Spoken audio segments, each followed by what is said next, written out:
Chapter 3. The Forest of the Elf King. The place was strange, eerie. The sun was just rising, a hint of light coming from just beyond the horizon. The sky, where it was visible through the branches, was a deep blue. Goblin Slayer rifled through his item bag in the pre-dawn light. From the simple sleeping area behind him, beyond some bug netting, came soft groans and gentle snoring. It was Lizard Priest and Dwarf Shaman, both of whom were still asleep. The dwarf might not get up until breakfast, but the lizardman would awaken come dawn. As for the women, Priestess would already be up and at her prayers beside her bed. Guild Girl woke up at the same time each day, which was before breakfast. She said it was most convenient for her work. Cowgirl would soon be awake as well. High Elf Archer had taken an early shift of guard duty as she planned to sleep until someone roused her. A party that didn't let its spellcasters get sufficient rest was a party that would soon be destroyed. For that reason, High Elf Archer and Goblin Slayer traded off turns on the watch. As it happened, Goblin Slayer was quite happy to take the later shift. From midnight until dawn, he had no desire to sleep. The chance to let someone else watch from evening until the dark of the night, while he rested, was something new this year, a small luxury, perhaps. He put some fragrant herbs through the visor of his helmet and chewed on them. A bitter flavor spread from his throat up to his brain, stimulating his focus. He crunched down on the tough leaves a second time. Yes, the place was eerie. Goblin Slayer adjusted his grip on his sword so that he could draw it at any time. Would the goblins gang up and attack us in the middle of the day? Attack a group of armed adventurers, perhaps assuming that the element of surprise overcame any disparity in armament. Was it possible? Above all, there was the wolf pack to consider. Goblins were bad enough, but they had a contingent of riders. Imagine the resources that must take to support, and yet they are able to do it. Food, stables, equipment, and amusements. Yes, amusements. Was that why they were attacking the boats? They were located directly beside the elf village. Why had they built such an elaborate operation? What for? What were they planning? Goblin Slayer chewed the leaf once, twice, 3 times more. His thoughts came in a flurry of disconnected ideas, bubbling up and then disappearing. Suddenly, a voice called out, "Awaken, on your feet. Where do you varlets think you are?" A gust of wind through the woods carried the interrogation to them. Goblin Slayer whipped out his sword and jumped to his feet. He found himself, however, met with an obsidian blade. With great annoyance, he looked up at the weapon's owner. Someone was standing on the raised floor, having torn aside the bug netting. The sun was at his back, but it was clear he was an elf. Indeed. "And this is our territory." The one who spoke so proudly was an elf warrior, young and beautiful, as all elves are. He wore leather armor, carried a bow, and had a quiver of butt-tipped arrows at his hip. More striking than anything, though, was the armor protecting his head. It was a shining headpiece made of mithril. The elf with the shimmering headpiece regarded Goblin Slayer balefully, his expression suspicious. "Do you really fight with that sword?" the elf asked. "Against goblins, yes," Goblin Slayer replied evenly. The elf's sharp gaze moved from the sword with its strange length to the round shield, then the grimy leather armor, then the cheap-looking metal helmet. "Some barbarian warrior, are you? And a dwarf, and a lizardman, at your service." Lizard Priest, who had sat up in the meantime, brought his palms together in a strange gesture. Dwarf Shaman, who had just gotten up, was sitting there and making no attempt to hide his displeasure. To be attacked by elves while sleeping was the ultimate humiliation for a dwarf. The elf looked at each of the 3 of them in turn, having more or less gathered who and what they were. "So adventurous, roughly, indeed. Was it you who did battle with the goblins yesterday?"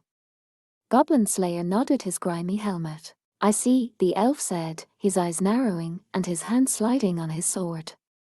"We finished off the ones you left behind." At that, Goblin Slayer grunted. That meant his attempt to spread disease in the nest had been thwarted. On the other hand, the escaped goblins had been killed. Perhaps it was well and good, then. The elf seemed uncertain what to say in the face of this unintimidated attitude. I have just one question to ask you, he said gruffly. What is it? The arrow that pierced one of the goblins appeared to belong to a fellow of ours. The elf with the shining helmet produced the projectile in question. It had a bud tip. It was covered in dark goblin blood, but the tip was faulty, hanging at an angle. We know, however, that this girl would never use such a crude bolt. Tell me what you did to her. Your answer may decide your fate at my hands. Goblin Slayer didn't say a word, but Lizard Priest and Dwarf Shaman looked at each other and shrugged. You must be the one who sang an epic poem instead of a love song. Indeed, it seems it was that very love who set you straight. What? The elf with the shining helmet was thrown for a loop. He grasped his sword tighter, as if ready to raise it at any time. His pale countenance, the pride of his people, was instantly ruby red, and he shook violently. Why, you filthy vermin! Where in the world did you? The girl you're seeking, Goblin Slayer said with an uncharacteristic sigh. That's her over there, isn't it? HRK. In the blink of an eye, the elf was off like a shot. Stairwind's daughter, are you there? He jumped several meters in a single graceful bound. When he found the shelter, he tore away the bug netting without hesitation. Yes. Huh. He was soon frowning. Before him were three young women who, awoken by the commotion outside, had quickly made themselves up to see what was going on. Three people, 6 eyes, opened wide to gaze at the intruding elf. They were in the middle of an adventure, of course, and no one in that position would deliberately change into pajamas to sleep. But that didn't mean they were happy to have some stranger see them at their rest. And there was one other thing. Over in a corner of the sleeping area, a ball of blankets shifted and squirmed. What's going on? The sun's barely up. High Elf Archer yawned, stretched like a cat, and crawled out from under her covers. She rubbed her eyes, scratched her head, and looked around vacantly. Elder brother. What, did you come to get me? Priestess looked like she was about to cry, Cowgirl was frowning, and Guild Girl had a soft smile on her face. The elf with the shining helmet swallowed heavily. Then he darted back, as if dragged by string, as the girls began to shout noisily. Fine bodyguard work, he said when he landed, coughing once.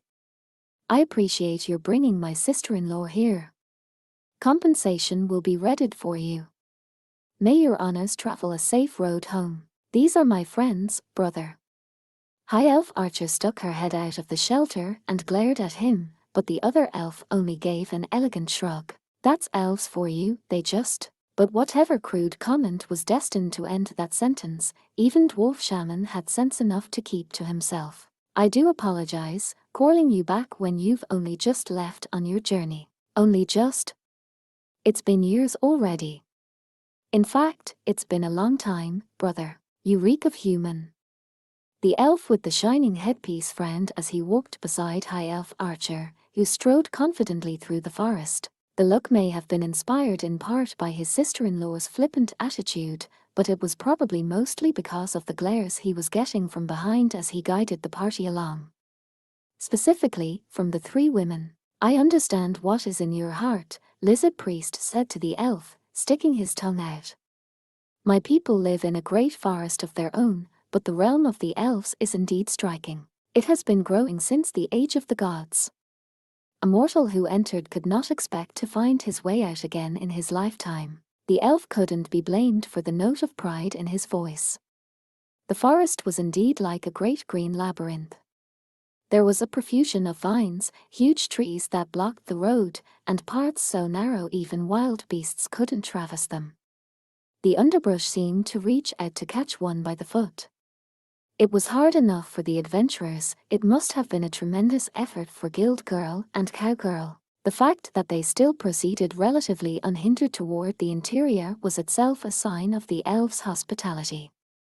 It partly explained why the women settled for glaring rather than complaining aloud. But, said the elf with a dubious glance behind him, to think that Oakbolg, of whose name I have heard, should turn out to be like this. I don't know what people say about me, Goblin Slayer said nonchalantly, prompting a snort from the elf. Your manner of speech, he said, leaves much to be desired. More importantly, tell me about those goblins. They weren't especially unusual, as goblins go.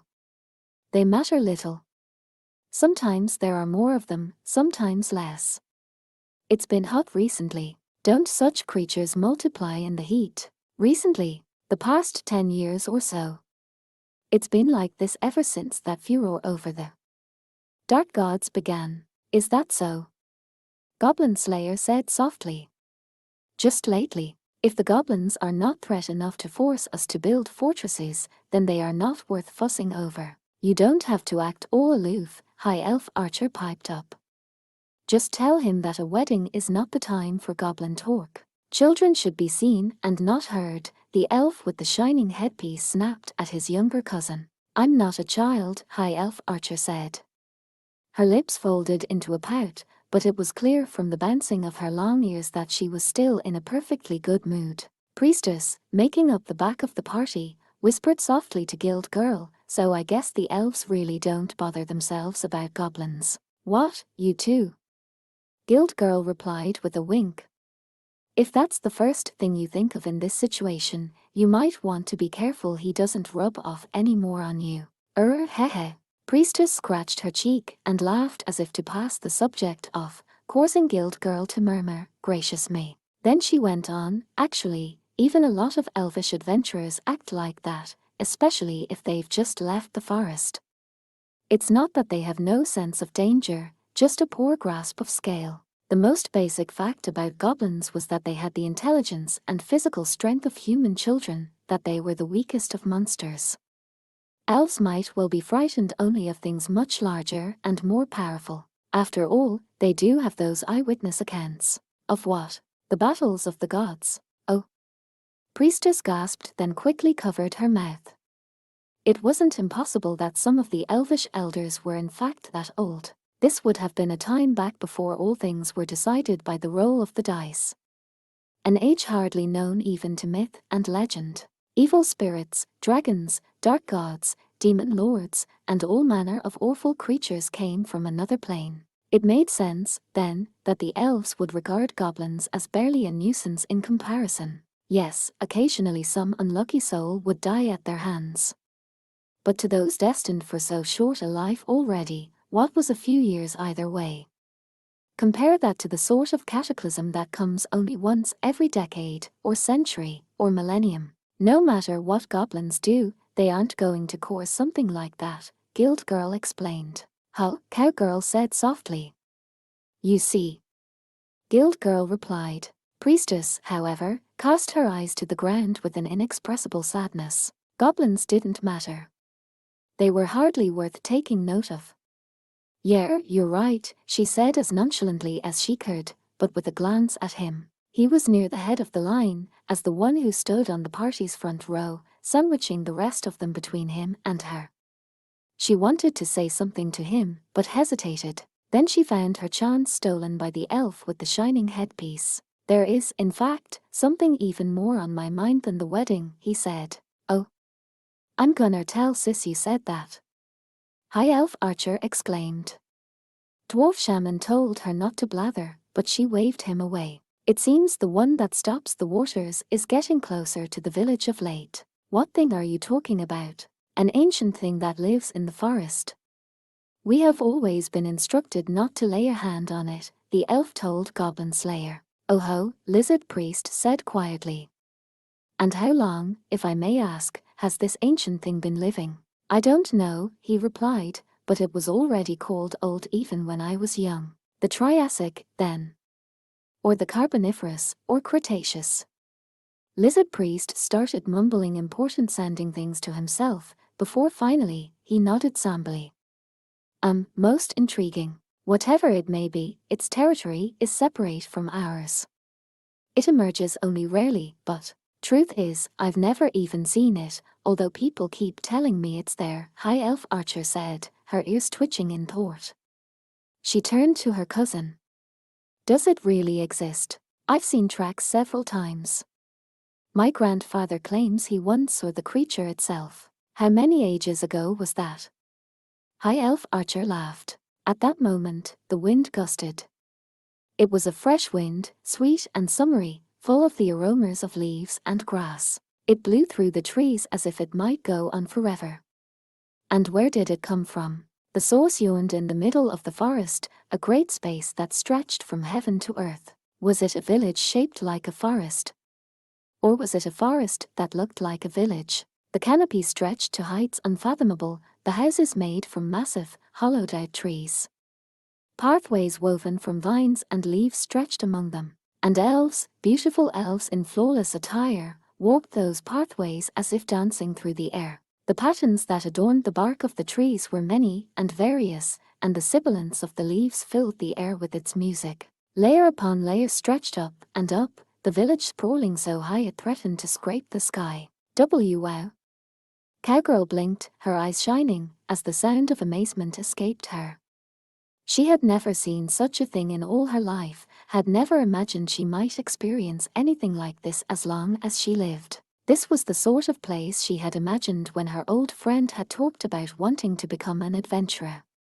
She took a step forward, then two. She was standing beside him, and ahead of them was a great spiral gallery that ran up and around the exterior of the village. She found herself wanting to lean out and look, but he cautioned her, "It's dangerous. You'll fall." "Oh yeah. But look. This is incredible." Still holding onto her arm, Goblin Slayer said only, "Yes." Cowgirl puffed out her cheeks in annoyance, but there were less petty things to attend to. Leaning on him, she looked around the elf village as if set on burning it into her memory. "Gracious. You elves do know how to build," Dwarf Shaman remarked with a hint of disappointment, indeed, of defeat, in his voice. "They do at that," Lizard Priest said. "My own village is in a forest as well, but it does not look anything like this." Dwarf Shaman looked up at the elf with the shining headpiece. "I don't suppose why had help. The fee helped us, dwarf," the elf replied. "Naturally. Hey. That's really something. So why don't he do it with your own hands?" The party's collective shock was no doubt expected. High Elf Archer chuckled, sticking out her small chest, and gently elbowed Priestess, who was holding onto her sounding staff. "Pretty neat, huh?" "Yes, very much so." She nodded at the archer, who was winking mischievously. "I never knew such a wonderful place existed in this world. Hehehe. You think so? Or gee." High Elf Archer stuck out her chest as she swelled further and further with pride. Guild Girl started to giggle. The capital was quite an impressive place, but the human capital was lovely, but surely the timescale on which it had been built was different. This place had not been made by the hands of any people but rather had been built up by nature itself, truly a work of the gods. High Elf Archer ran to the front of the line with little mincing hops like a bird. When she opened her lips, the words she wove were in the melodic language of the elves. "Good morn and good night, by a sun and 2 moons light, from Stairwind's daughter to her friends." She turned back to them and spread her arms wide. Her hair streamed out behind her like a comet. "Welcome to my home." She smiled as wide as a flower in bloom. They went through a corridor woven of branches and found that their room was the hollow of a great sulcova tree. A vine curtain hung down over the entrance to the large chamber. A carpet of long mosses was spread over the floor, and there were a desk and chairs that seemed to be extended knots of the tree itself. Almost translucent leaves were clustered in front of the window, admitting the afternoon light with its gentle warmth. The vine drapes here and there must have been the entryways to sleeping quarters. The only thing in the room that suggested the work of anything other than nature was an elven tapestry that seemed to be woven from strands of morning dew. The delicate, fluid illustrations depicted a series of stories that stretched back to the age of the gods. Unlike the myths and legends humans told, chances were that the elves had observed this history with their own eyes. There was no fireplace, for obvious reasons, but the warmth of the tree itself, tempered by the breeze, was perfectly comfortable. Even better, the entire room was suffused with the aroma of the wood. Cowgirl took a deep breath, savoring the smell, and then let it out slowly. "This is incredible. I've only ever heard of anything like it in stories." She felt wrong, somehow, entering the room wearing her dirty leather boots. She crept in as quietly as she could, one step, then two. As she got closer to one of the chairs, she discovered that mushrooms were growing on it like a cushion. She smiled, it really was like some old fairy tale. She tried sitting down gently.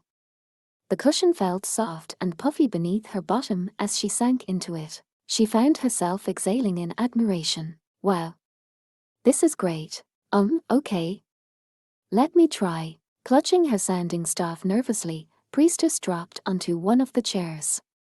The mushrooms supported her light frame capably. Eek. Ack. She exclaimed, like a little girl, getting a chuckle out of Guild Girl. That cleric was like a child trying to act grown up.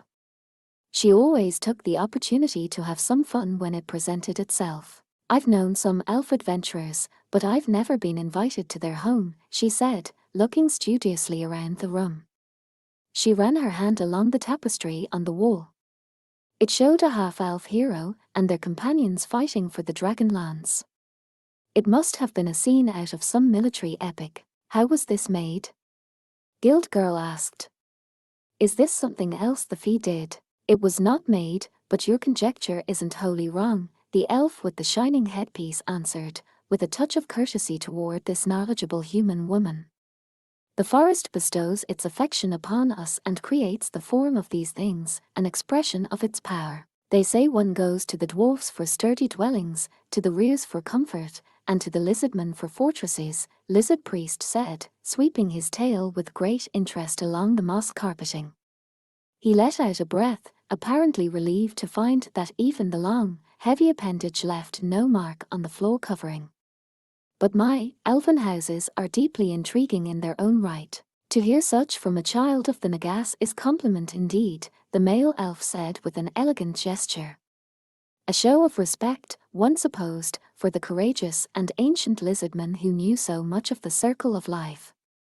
He added self-deprecatingly, I'm afraid that, busy as I am with the preparations for this joyous occasion, I have lacked the time to make your dwelling suitably inviting. High Elf Archer, however, gave him a merciless jab with her elbow and said with lidded eyes, Now, brother, don't fish for compliments. I don't care how busy you were, I'll bet this took months. She sniffed and then jumped clear over the moss and into one of the chairs. Dibs on this one, she exclaimed, landing on the mushroom cushion of the seat with the best view of the window. High Elf Archer looked like she might kick up her feet right then and there. Most uncouth, her cousin frowned. If she were to see this, I think you would get a piece of her mind. Did you hear that? Not even married yet, and is already saying she this and she that like she's his wife. She chortled with a sound like a ringing bell, completely ignoring her cousin's rebuke. So, what's next, HRM? You're no doubt tired from your long journey, so we've readied a bath and laid out a midday meal for you. The elf with the shining helmet rubbed his brow as if fighting a headache but retained his people's natural dignity. Maybe he was used to being nettled by his sister-in-law to be like this. They had, after all, spent 2,000 years together before she left. What would you like to do? He asked. I will unload the luggage, Goblin Slayer answered immediately. Goblins may yet come. By this time, we need hardly record the reactions of his companions to this remark. The elf with the shining headpiece found himself staring in some amazement. High Elf Archer pressed one hand to her cheek and waved with the other. I'll stay here, too, then. You never know when Big Sis might drop by. She gave a bit of a resigned laugh, which the others were used to. Hence, they all nodded together. I think I'll get myself some food while the ladies make their toilette. I believe I agree with that plan. Are you sure? Guild Girl asked, blinking. For as often as she took care of adventurers, there had been few opportunities for adventurers to show care for her. An ambiguous expression came over her face at this unaccustomed situation, and she nodded hesitantly. If you're quite sure it's all right for us to go first, we shall be going first in our own way. Should women not be given priority in attending to their appearance? Well then, thank you very much. I'll be happy to go wash off the dust and sweat.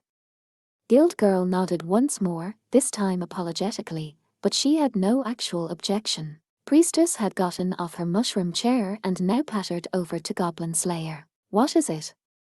The helmet asked, turning to her. She fixed it with a pale finger. Goblin Slayer, sir, you have to be sure to eat and bathe, okay? Yes. He didn't sound very happy about it, but Priestess was satisfied. She puffed out her little chest triumphantly. Cowgirl smiled helplessly. Hey, don't go grabbing us girls' stuff, especially the changes of clothes. She conscientiously made the point. So long as she warned him, she knew he would be careful, but if she didn't say anything, well, he was capable of being totally clueless. Which are those? He sounded a bit concerned now. Cowgirl nodded. We'll grab some clothes for after our bath, so try to remember which bags we get them from. Okay, but don't look in them. Perhaps someone other than me should handle those bags. What? Came High Elf Archer's voice, her ears flapping and a smile crossing her face. She was thoroughly confident that letting Orc Bulk handle all the luggage would be vastly more entertaining than having anyone else do it. I suppose if 2,000 years didn't change you, a few more weren't going to do it, the male elf said with a sigh. He felt someone slap him on the back, although strangely low down. He turned to see Dwarf Shaman's bearded face, with a very knowing look on it. Well, lead on, Sir Grum, the dwarf said. I'm sure the ladies are eager for their bath. He gave the elf another encouraging smack, and laughed uproariously. Unlike the elves, we mere mortals can't linger over every little thing. You want to know why we elves do not eat meat? 's right. I just want to understand why I'm being fed nothing but leaves and fruit. It's a question of balance, O friend who dwells in the earth. You mean an issue of numbers, then, of the creatures that live in the forest. Oh ho, this banana is delicious. Taste then this drink as well, honored scaled priest. It uses tapioca. The cassava root. My people have been known to boil and eat it. Perhaps this is the truth behind those grilled candies. Now then. For one animal to grow to adulthood takes many years, but for fruit to ripen on the tree takes a year at most, and the supply is plentiful. Well, I suppose it must be nice not having to worry about your food supply. What is more, we need not fear being eaten by the animals, nor need we leave the forest. You mean the ecosystem would be threatened if you had to hunt for your daily sustenance? Ahar. Indeed, indeed. Yes, hence we help ourselves only to grasses, fruits, and berries. Do you? See now, dwarf. I get it, but I don't have to like it. Dwarf Shaman looked at the plate of mushrooms in front of him, blowing out his cheeks with something less than tact. The great hole built under the sprawling roots of a towering tree doubled as the elves' dining area. In place of lamps, several closed buds full of sea sparkles hung around the room, and the tables were piled with food. There were grapes and bananas, tapioca, and salads featuring a medley of herbs and vegetables, along with grape wine and a drink also made from tapioca.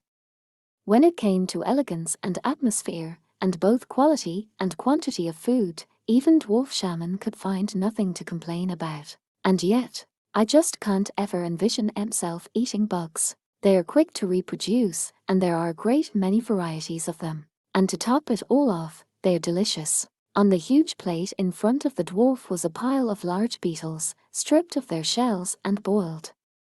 He pulled a leg off one and dipped it in sauce. When he bit down, he found it crunchy and responsive in the mouth. He had to admit, it was good. For dwarfs, food was no less important and no less to be honored than gems and jewels. And as a dwarf, Dwarf Shaman, by his beard, would not deny when something was delicious. But still, they're still bugs, aren't they? I myself find them delectable. HRMPH. A jungle cousin of this lot, you are. Dwarf Shaman glared at Lizard Priest, who was smacking his lips as he crunched down on an insect, shell and all. Maybe they could keep the things from looking like bugs.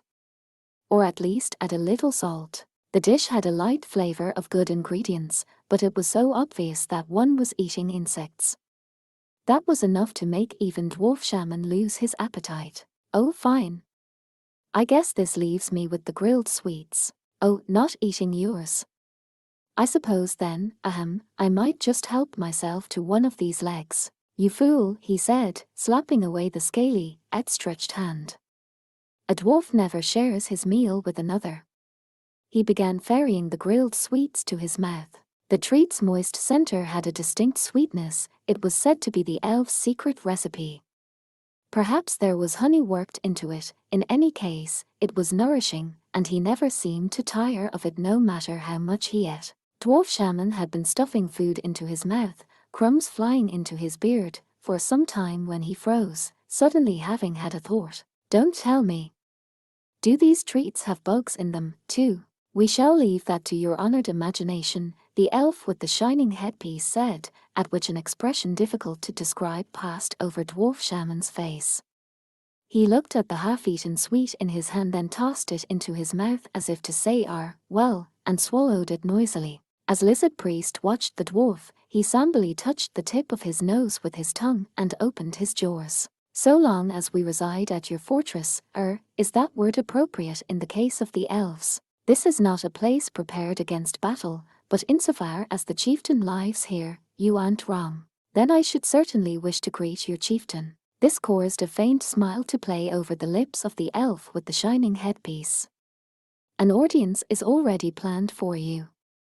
Indeed, all who visit this forest are as if they were already before the chieftain. Lizard Priest squinted and craned his neck. The ceiling, which was in fact the bottom of the massive tree above them, was far away, illuminated by the gentle glow of the sea sparkles. There was a quiet rustling of the leaves in the wind, accompanied by the sound of water flowing by the roots. So long as an elf was not killed and did not wish for death themselves, they would go on living. So what, then, happened if one did desire death? I see. All was part of the forest. Part of nature. Part of the cycle. One simply faded away and joined all that was already here. The chieftain lived here. This very place was the chieftain. Looking up in wonderment, Lizard Priest put his palms together in a strange gesture. Though they envisioned it differently, the lizardman also saw returning to the circle as one kind of ideal death. I offer my most heartfelt thanks that we have been granted to touch even the hem of the dress of the one who oversees this great forest. Your thanks is accepted, the elf said, glancing over at Dwarf Shaman, who had puffed out his cheeks as if to ask what all the fuss was about. To know there is one from beyond our wood who understands this is a joy. And looked for. May I ask, what do you think of this place? Oh, my brief look around suggests how busy everyone is. And indeed they were. The great hall was decorated with many weavings in preparation for the wedding, along with harps strung with spider silk. But with the exception of a few serving girls, there was no sign of anyone there at all, let alone any entertainers. Has it all to do with the wedding? Not all of it, the elf responded, taking a sip from his tapioca drink as if to join his words together. The cup he drank from was the polished horn of a deer, and nothing more, yet it was a work of art. There have been many whispers in the woods of late. Many have gone to see the one that stops the waters, you mean. So there are things in the forest that even the elves don't understand, Dwarf Shaman said with a nasty grin. Never letting his elegant smile slip, the elf replied, then let me ask you. O dwarf, do you know all things that sleep in the depths of the earth? I take your point, Dwarf Shaman grunted. You have me there. Hehehe. My Lord Goblin Slayer would surely ask whether those things were the work of goblins, Lizard Priest said, chuckling merrily and grabbing another insect leg. He let slip the thought that he would have no complaint if there were some cheese around. On that point, the elf said. Lizard Priest nodded soberly. Millimeter cheese is the milk of a cow or a sheep or the like, fermented, as they say. That is not what I meant. Is he really the famous Oakbolg, the Goblin Slayer? The kindest man on the frontier? Indeed, he is. He very little looks it. Lizard Priest rolled his eyes in his head.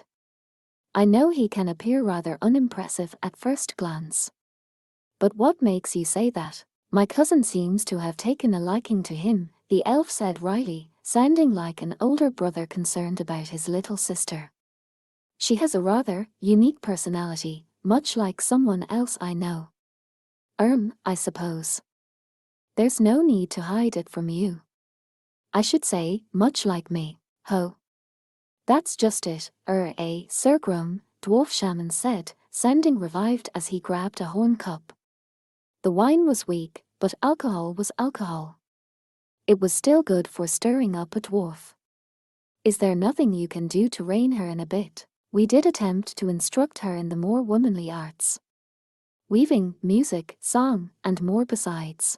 And did it work? We spent 2,000 years on the project. I see. And this is what they've got to show for it. The three of them looked at one another and sighed in unison. I still say, though, that she isn't a bad young woman. Yes, I know that. Dwarf Shaman's answer was brief, and then he reached out and grabbed a leg off his beetle. He demanded salt even as he chewed on it, sauce flying everywhere as he feasted on the meat. He burped diligently, then swigged more wine, then another burp. I admit her inability to be ladylike displeases me, and I do wish sometimes that she would calm down and act her age, the elf said. Lizard Priest squinted.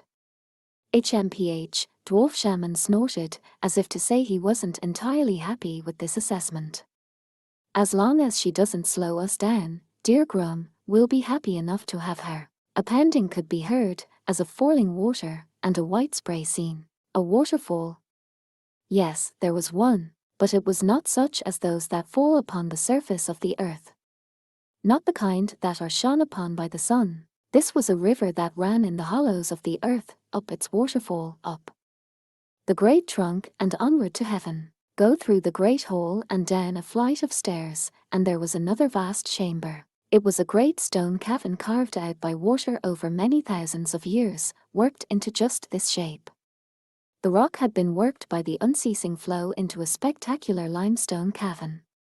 It was startling to see a rainforest that also had stalagmites rising up from the ground, and stalactites dangling like leaves from above. It was a stone forest.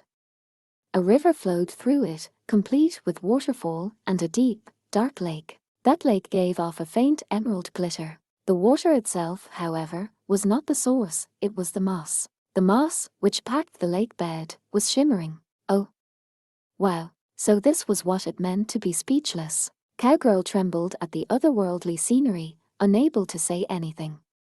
The damp but cool underground air blew across her naked, suntanned body wrapped in a towel. She glanced behind to see the elf-serving girl withdrawing with the clothes Cowgirl had taken off. Cowgirl looked dubiously at Guild Girl, who stood beside her. Do you really think it's okay for us to get in this? They said this place is for washing, so I think it's fine. Maybe she was used to this sort of thing, because she seemed to have no hesitation about exposing her polished beauty. Guild Girl took a quick look around, then dipped a toe into the water. That special chill of underground spring water sent a shock through her.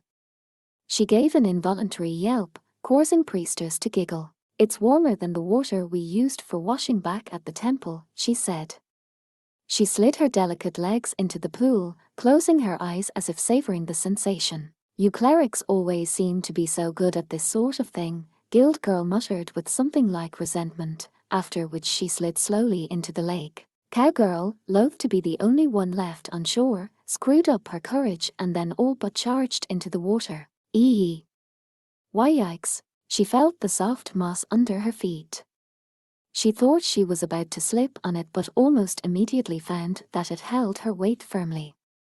The water was cold at first, but she soon grew used to it and even found it felt pleasant. She thought she was going to be okay here. That encouraged her to submerge herself up to her shoulders. The water supported her, and she swayed gently back and forth in its embrace. Cowgirl found herself letting out an easy, relaxed sound, her face turning red. She glanced at the other two girls, whose expressions were much like hers.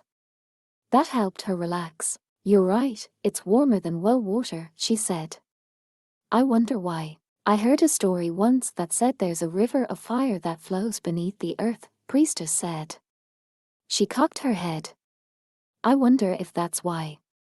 Maybe High Elf Archer or Dwarf Shaman could tell them. You adventurers are really something, Cowgirl said. Always going to places like this. Not always, Priestess replied with an ambiguous smile. Cavern, ruins, ruins, ruins, cavern, cavern, ruins, cavern. When she thought back over her adventures, she realized that most of them had taken place in caves or ruins. And most of the ruins she had gone to had ended up burned to the ground, or blown up, or inundated with toxic gas. Well, still, not always. She would have to talk to Goblin Slayer about evaluating his actions a little more carefully. Lots of people become adventurers hoping to find hidden treasures, Guild Girl offered. She held her hair with one hand to keep it out of the water while she listened to the other girls' conversation. The trust afforded to some homeless ruins raider and that accorded an established adventurer is very different. Oh yeah, that makes sense. Cowgirl nodded vigorously, droplets of water flying from her short hair. Sometimes people stop by the farm asking for something to eat, but I'm always kind of scared of random travelers. And lodging? No way. She waved a hand emphatically. Porcelains can be a little scary, too. Not so much young traveling priestesses. I'm steel already, anyway, Priestess replied. The slight hint of pride in her voice made Guild Girl smile even more. The still young, despite being 16, girl put a hand to her modest chest, as if the steel level tag were hanging there even now. It hadn't been long since she'd passed the promotion interview and risen to the 8th rank. Adventurers. Man, adventurers, Cowgirl said, looking at Priestess, too. I remember how often I thought about adventurers when I was a kid. You were pretty keen on them, were you? Guild Girl asked, cocking her head.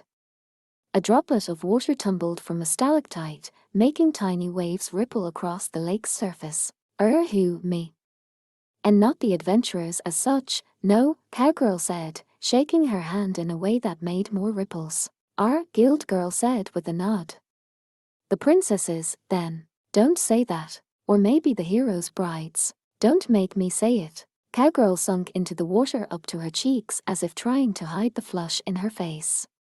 She sat there silently, blowing bubbles up to the surface, like a little girl. For a moment, the only sound in the cavern was the rush of the underground river. Think about it, was it really so unusual? Boys always wanted to be heroes, or knights, or dragon slayers, or adventurers. Girls, too, had their dreams. Princesses or shrine maidens, beautiful brides. Perhaps, they hoped, some fairy might one day come to take them home with him. Though in the end, infatuation was merely infatuation, dreams only dreams. But Priestess's single word was like a drop of water, and it, too, rippled through the room. I think being a bride would be nice. I'm going to get things set up, Goblin Slayer said, hardly bothering to let out a breath. The luggage had all been deposited in their respective rooms. Huh! High Elf Archer exclaimed. She was slumped among a collection of cloth, looking quite at her leisure. Some of the pieces were inverted triangles, others like large bowls. She observed them with a medley of oohs and ahs. Sorry, I haven't cleaned up yet, she said. I was told not to touch them. High Elf Archer's remark was without malice. Goblin Slayer's, in turn, sounded cold. He obediently neither touched nor looked at the girl's clothes and underwear. Instead, he brought in the rest of the baggage with his usual silence. At first High Elf Archer, lounging on a chair, had declared that she would help, and this had been the result. Clean it up before everyone gets back. Yeah, sure. I know. Goblin Slayer didn't even bother to look at her as he spoke, causing High Elf Archer to pout a little. She was the one who had made the mess, and she knew it, so she slowly but steadily collected the underwear. Man, look at this one. It's huge. I could get my whole head in here. Don't show that to me. And don't spread everything all over. Don't worry, I'm working on it. High Elf Archer insisted, but then she rose lightly to her feet. What is it? Work is making me thirsty. I thought maybe we could both use a drink. I see. He was only remarking out of courtesy, but she took it as agreement and headed for the kitchen. She hummed and reviewed the contents of the shelves, also hollows of the tree. "Hey, Oakbog," she said, her ears flicking back, "think I should make some tea for you, too? Just to try. If you give it to me, I will have it." He didn't seem to read anything into the offer. High Elf Archer said again, sounding displeased. Soon, she was getting ready to make the tea. First, she took some herbs and spices, which she had grabbed almost at random, and began mincing them with a large, obsidian knife. Eyeballing the measurements, she put them into cups made from hollowed-out acorns and poured water over the top of them. The carafe was made of mithril, a unique piece that would keep the water cold almost indefinitely. Dwarfs considered steel to be their servant and mithril their friend, but it would be wrong to imagine the elves didn't know something of metallurgy themselves. After all, that which comes from the folds of the earth is also part of nature. The elf with the shining helmet might have said, "They kindly alter their own forms for us. Normally, it takes quite some time to make cold brew tea, but in this land, it took less time than most."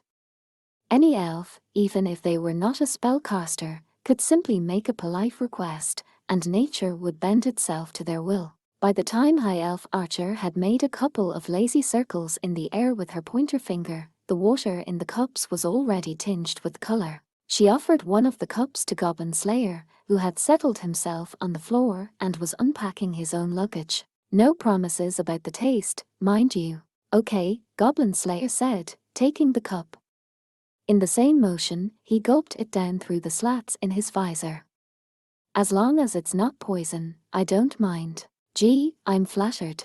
I meant only what I said," Goblin Slayer said nonchalantly. "I didn't intend to flatter you." With another snort, High Elf Archer sat down on the chair, letting her legs dangle. She sipped her tea, ignoring the way the cushion of mushrooms shifted under her. "Hey, that's pretty good," she said, blinking. Then she grinned a cat-like smile. "So what are you up to, Oakbog?"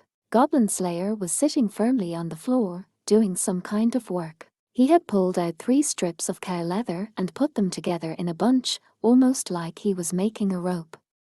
High Elf Archer climbed off her chair and looked over his shoulder, watching the complicated motions of his fingers. The restless flitting about was characteristic for her. "Do you remember the Goblin Champion?" "Yeah." To Goblin Slayer, the question was unremarkable, but it caused High Elf Archer to frown deeply. That wasn't a battle she wanted to remember. Their painful defeat in the labyrinth beneath the water town remained an unpleasant memory. That was hardly a year ago. How could I forget? Getting that out of my mind is going to take at least a couple of centuries. This is a little something I've prepared against encounters like that, or the Goblin Paladin we faced. Goblin Slayer worked mechanically, weaving the strips together. The 3 strips in unison looked like they would be difficult to break. "I might call it a very little something. It's just a rope. I will attach a heavy rock to one end." The rope was unusually long. It might be a full 10 feet when it was completed. To High Elf Archer, though, sitting and quietly weaving leather straps together didn't seem very adventurous. "I'm impressed you would think to make something so bulky. They don't sell it in any store." "Not really what I meant." High Elf Archer sighed, her words part serious and part sarcastic. Then a second sigh. "If it were me doing it," she grabbed one of the straps Goblin Slayer had on hand, along with a couple of the slinging gems from Dwarf Shaman's luggage. "I think I'd do it like this. What do you have there?" Instead of answering, High Elf Archer put her finger in the middle of the strap and began to spin it. The stone on the end swung in a wide arc, whooshing through the air. "Hear that noise it makes?" "Yes." "What about it?" "It's fun." Goblin Slayer turned his metal helmet, tying a heavy stone securely to the end of his leather braid. He slid his finger just off the knot, grasping the rope. He gave it a swing to check the heft. He must have liked the feel, because he set about wrapping the stone up, putting the finishing touches on the device. "I'm thinking of making several. I've heard of this sort of thing before." "Neato." "I'll take one, then. How about this one I just made?" "No? A different one." "I don't mind."